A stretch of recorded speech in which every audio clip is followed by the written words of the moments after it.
Chris Eubank Jr. is fighting Conor Benn once again in September. Now, who's going to win this fight? Well, first of all, who's going to win this fight? Let's take a look at the latest performances in which Chris Eubank Jr. fought Camille Sharameta, in which Chris Eubank Jr. dropped Camille in round 1. Chris Eubank Jr. then dropped Camille in round 6. Not a lot of head movement there.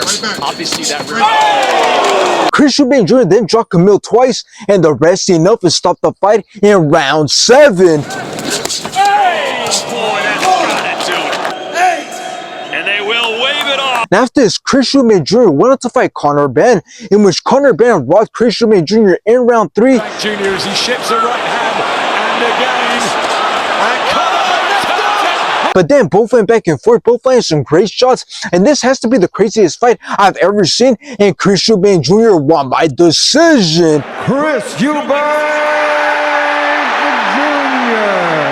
Jr. Now let's take a look at Conor Benn's latest performances, in which he fought Peter Dobson, in which Conor Benn started off very fast, landed some great combinations, took control of the whole entire fight, and Conor Benn won by decision. Conor the Destroyer.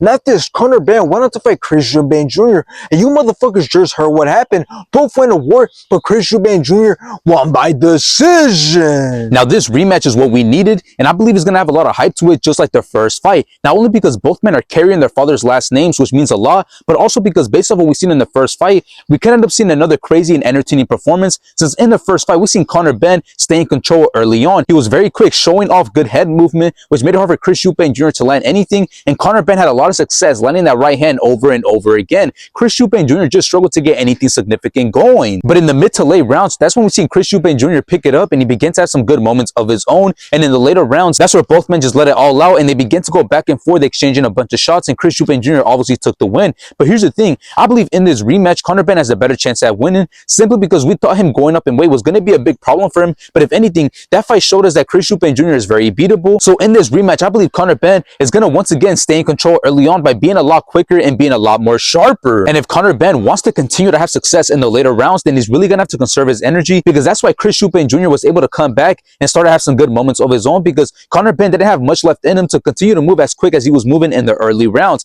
But in the end, I got Conor Benn winning this rematch. I believe he's gonna be able to outwork and show that he's the better fighter. Chris Eubank Jr. is just gonna be getting older, and he's not gonna be able to deal with guys like Conor Benn anymore.